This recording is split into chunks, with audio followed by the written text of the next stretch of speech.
You take the blue pill. The story ends. You wake up in your bed and believe whatever you want to believe. You take the red pill. You stay in Wonderland. And I show you how deep the rabbit hole goes. All I'm offering is the truth, nothing more. You may have noticed I've not titled this video as Cyberpunk 2077 News, because it would be disingenuous of me to refer to any of this information as legitimate news in 2019. If you watch YouTube on a regular basis and are excited for Cyberpunk 2077, I think it is important to hand out a few red pills, educate those new to the cyberpunk genre, and expose clickbaiting street rats who abuse the YouTube platform. In this Cyberpunk 2077 discussion, I will provide you with the facts covering the topics of objectification, nudity, sex, and the geography of Night City. Firstly, we have the topic of objectification in Cyberpunk 2077. Objectification is the act of treating a person as an object or a thing. It is widely regarded as dehumanizing the individual concerned, or more commonly is associated with sexual objectification, which is the act of treating a person as a mere object of sexual desire. The information on objectification originates from an interview with DualShockers conducted with Cyberpunk 2077 quest designer Patrick Mills at Gamescom 2018. It was published online on August 29th, 2018. Patrick Mills explained that the Cyberpunk 2077 world is where the system and the powers that be have objectified people and literally turned them into objects. Many times, people turn themselves into objects in order to rebel or sometimes to fit in. Mills was adamant that objectification would be a major theme. Since this Gamescom interview from August, there have been no further updates on the topic of objectification. Within the same interview, Mills touched upon the topic of sex in Cyberpunk 2077, where he confirmed that prostitution and prostitutes will feature prominently in Night City. Mills declined to comment upon whether or not the player could interface with prostitutes. In another interview with Game Informer, this time from E3 and published online on June 14th, 2018, Patrick Mills would explain that Cyberpunk 2077 will be similar to The Witcher, but with more diversity. Mills said that there are a lot more options in terms of defining your own character in Cyberpunk 2077, which means defining their sexuality any way you want. Geralt was a character whose sexuality was very well defined by Andrzej Sapkowski's novels, short stories, and the previous Witcher games. But in Cyberpunk 2077, it's up to you to decide. NPCs are gay, bisexual, and straight because CD Projekt Red want them to feel real and that they have preferences as well. In another interview, this time with Eurogamer and available online on 13th of June 2018, Patrick would explain that there would be many potential romantic opportunities in the game, both long-lasting romantic situations and one-night stands. On the topic of nudity, this is from an E3 interview with Cyberpunk 2077 game director Adam Badowski and Polygon, published online on June 22nd, 2018. The Cyberpunk 2077 gameplay demo showed male and female V avatars. Both of them were completely nude, but their genitals were covered with pixelated white boxes. Adding those white boxes to cover up nudity was a tactical decision by CD Projekt Red. Badowski explained that CD Projekt Red did not want to be accused of using nudity for shock value, or to have its time with the international press sidetracked by conversations about male or female nudity in video games.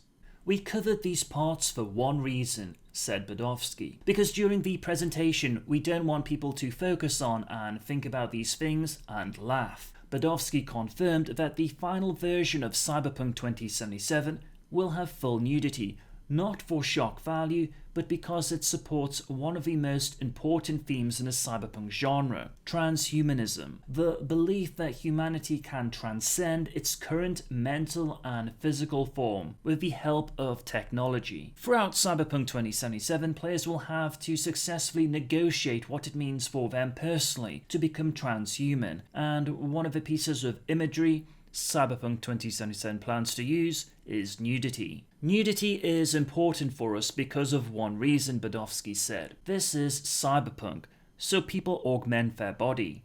The body is no longer sacrum, it's profanum. Because people modify everything, they are losing their connection to the body, to the meat, and that's why we need to use the nudity in many situations. In reference to when V attempts to save Sandra Dorset from the scavenger gang in the Cyberpunk 2077 gameplay demo, Badovsky explains that you see that there are bodies in the tub and you need to take care of this woman, but at the same time, Sandra Dorset is augmented. She is not clean.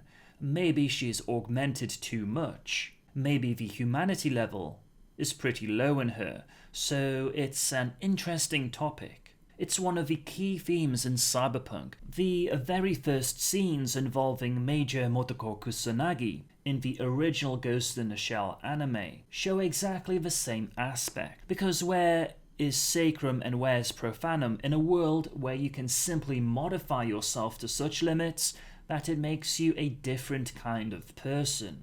It's one of the most important themes in cyberpunk as a genre. As for deserts and mountains, this information was published online by VG247 on August 25th, 2018, in an article called CD Projekt on Night City, its buildings, NPCs, and the deserts and mountains beyond.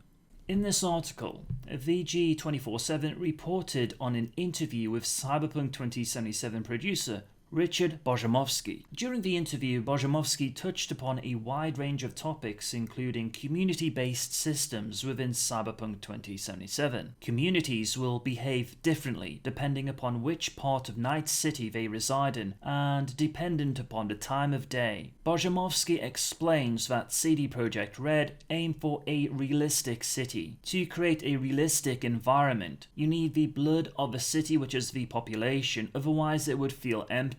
In terms of building Night City, Bojamovsky says that the Cyberpunk 2077 team want to make each situation approachable in a myriad of different ways to accommodate the many different builds the player might have. This provides a challenge in that every location must be realistic.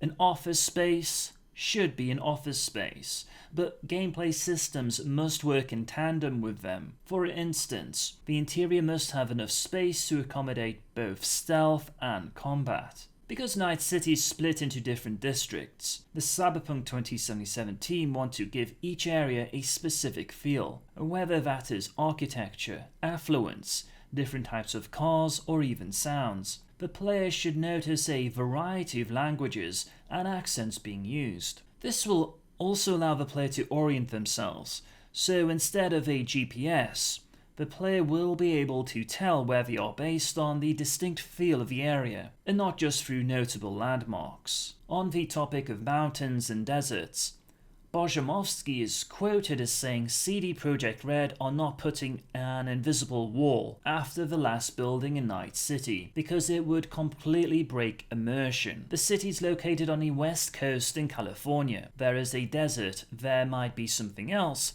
and we have the sea on the other side. While this information is interesting, as you can see, once you've taken the red pill, removed all the clickbait, see just the facts, publication dates, and original sources.